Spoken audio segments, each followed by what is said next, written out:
I brought 3 axes with me today, 4 actually, including that Husky splitter.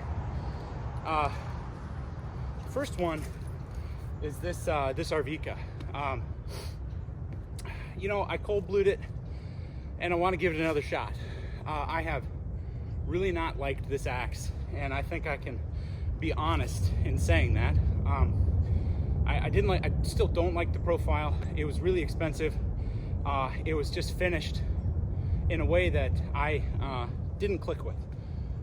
And so I'm gonna give this a shot, and I'm in particular gonna test how this cold blue holds up.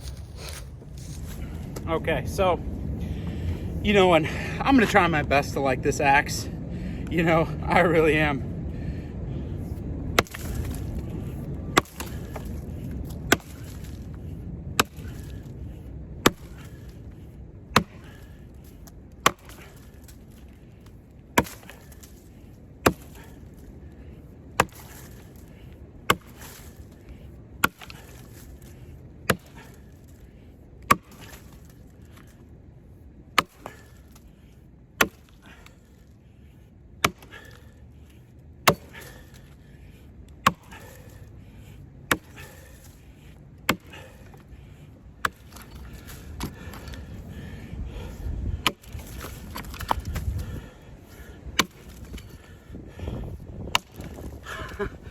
I tell you what, you know, I just don't like it. I don't enjoy using it. I don't think it throws chips at all. It doesn't cut terribly well. I don't know what the heck this thing is, but I will say it does look kind of nice.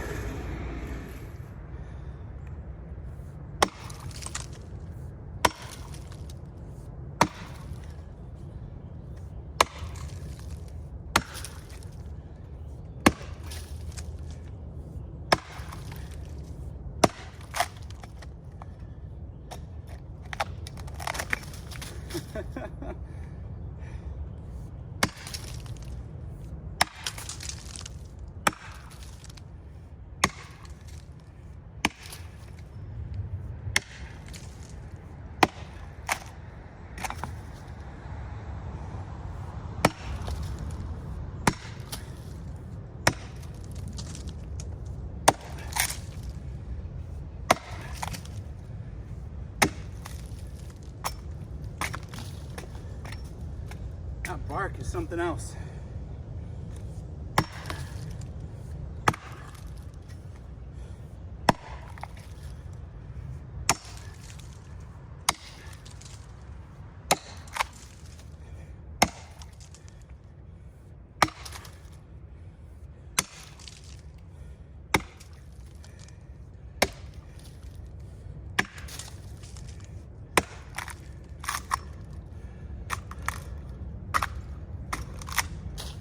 Tell you what, I don't claim to be a chopper.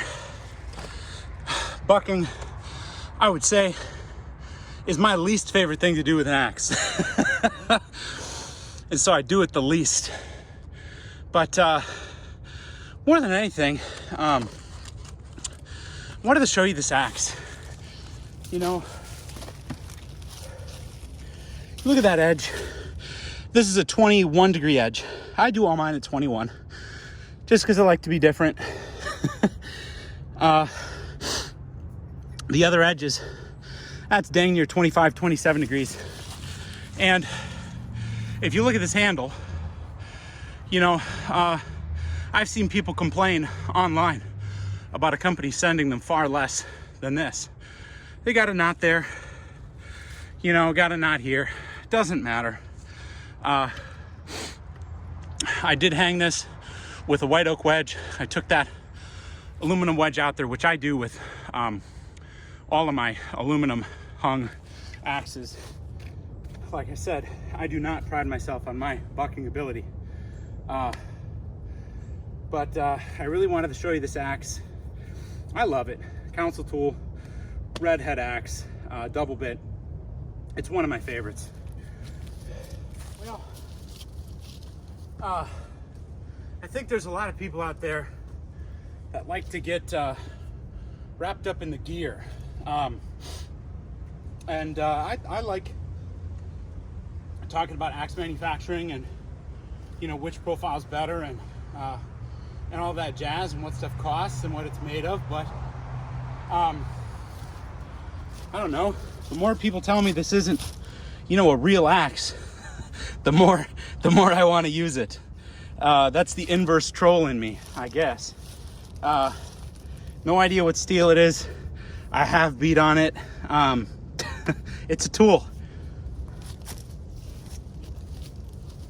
And I cannot tell you the last time that I sharpened it. But we're gonna split up this white oak here.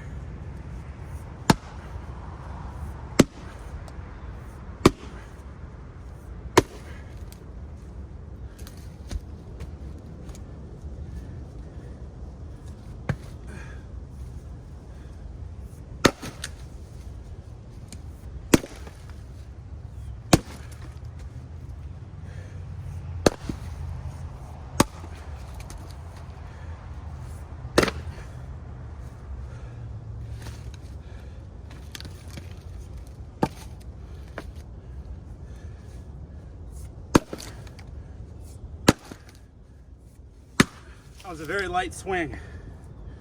You know, it's just, I don't know.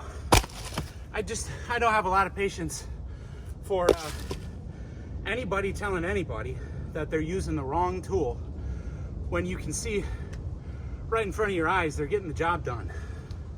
That if I have a button, I guess that's what it is.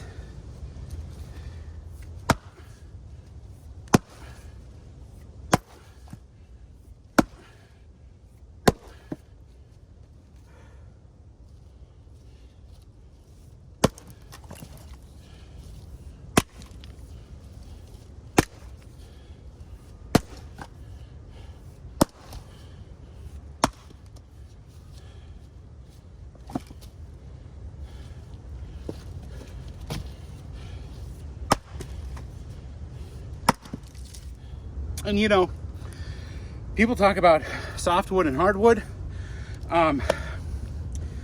which is harder to split. I'd almost split white oak than pine. You know, some southern yellow pine. You know, this stuff tends to burst and fracture along the growth contours. As you can see, we got a big knot here, and then the growth contours. Pine kind of wants to hold together.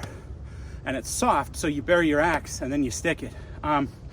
So I don't know that one's harder to split than the other, but they're just different animals. Now, this is the Oxenkoff or Oxhead, whatever it is, 2500A H4, and this was actually branded under steel. It had a red handle to about here, and then it's got the red hand. Oxhead is usually yellow.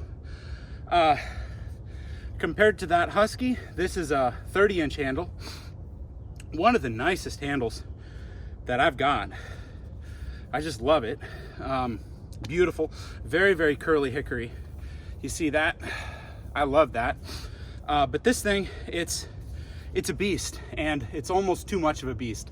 One of the worst hangs that I have ever seen from a commercial axe. In fact, the worst hang I've ever seen. They use this system here. There's a lag bolt, and the lag bolt just basically threads into the handle.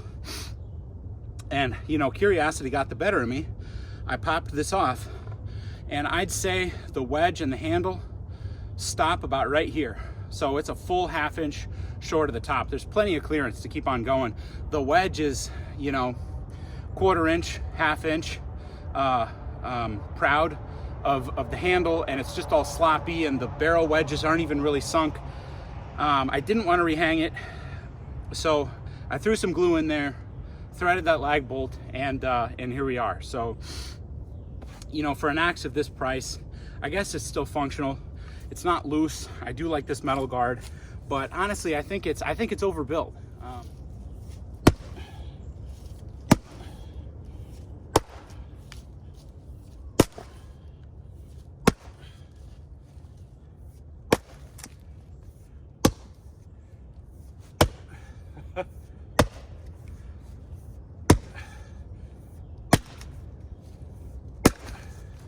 you know, and I guess the point is, did I need an axe of this size to split that? Heck no. I wasn't even swinging that hard. But I feel like the weight of this axe in picking it up tires you out more than the extra force the weight allows you to put on the way down. I'll put it that way. This thing, plus, if you swing like I do and you run your hand up, this dang thing catches the webbing of my hand every single time, and it hurts. So I'm not sold on this thing. It doesn't do anything my Husky can't do, and it certainly doesn't do anything any of my full-size felling axes can do.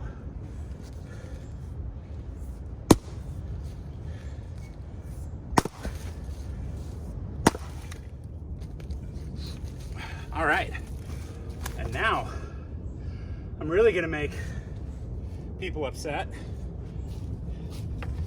that like to talk about axes as single-purpose tools. And you know, I love the double bit. The double bit, I think, has felled more timber than any axe pattern or design in history. You know, I think it's just a superior timber processing tool. Is it a bushcraft tool? I mean, not really. I do like a pole. You know, is it a camp axe? You know, maybe, but mostly it's just for timber processing.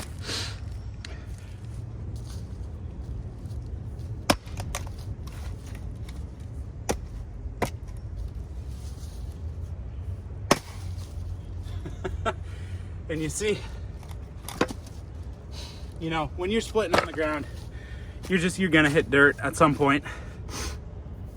It just happens.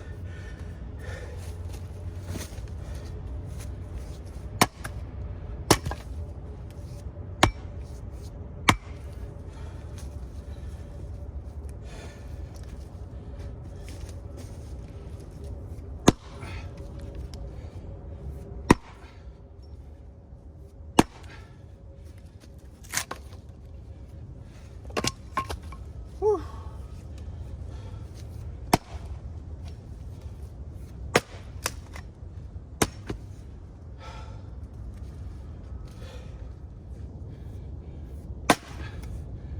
You can see, not even swinging that hard.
Okay,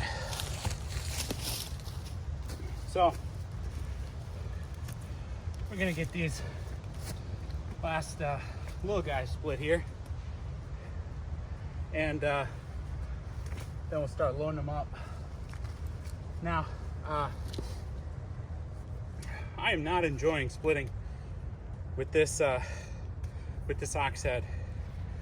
You know, the reason being that guard is just chewing up the web of my hand.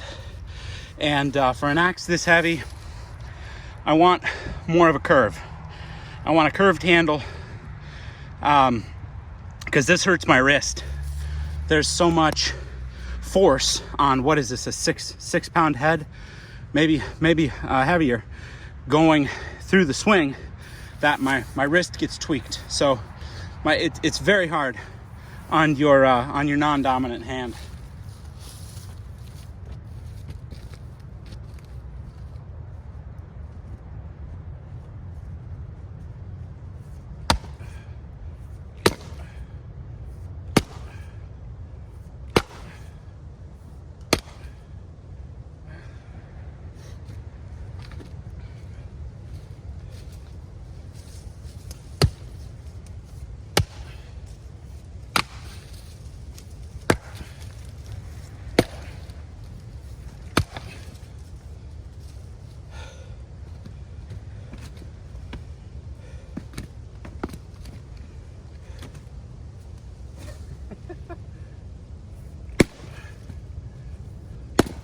These little guys break pretty easy. Oh, not that easy.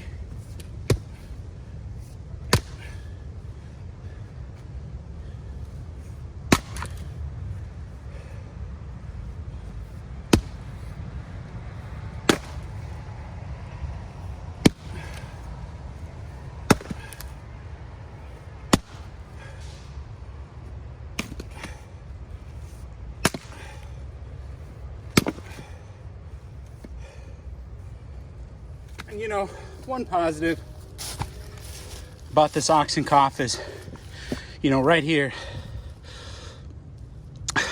that blade guard or handle guard is keeping this oak from chewing up my handle. And I guess that is a positive. But I wish it wouldn't chew up my hand as well.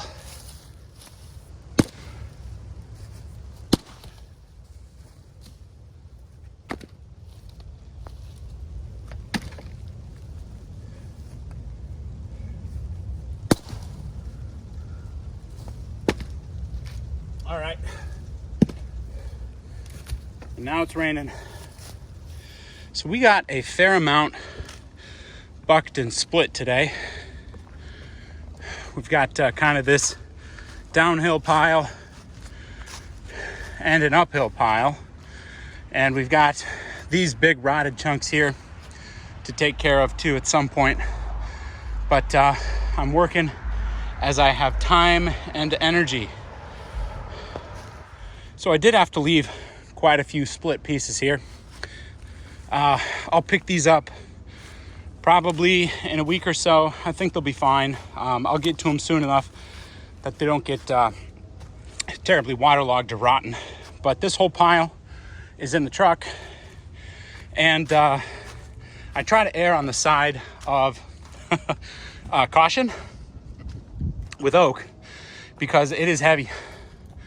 And you can see I've got probably, I'd say, I don't know, maybe a little less than, probably a third of a truckload, probably a third is what I'd say of firewood. But then over here, these are those big, 79-inch oak quarters. So we're loaded down. I'm not worried about, bottoming out or the suspension or anything. I rebuilt the suspension probably 2 years ago, and it's solid. I've had a lot heavier loads in here, but it was a real good day, real good morning. Got a lot done, got a lot cut up, and it was just great exercise. Loved it. I've got some thoughts on a couple things here and there that I might put in the video or save them for later. So if this is it and there's nothing from here, thanks for watching, and we'll see you next time.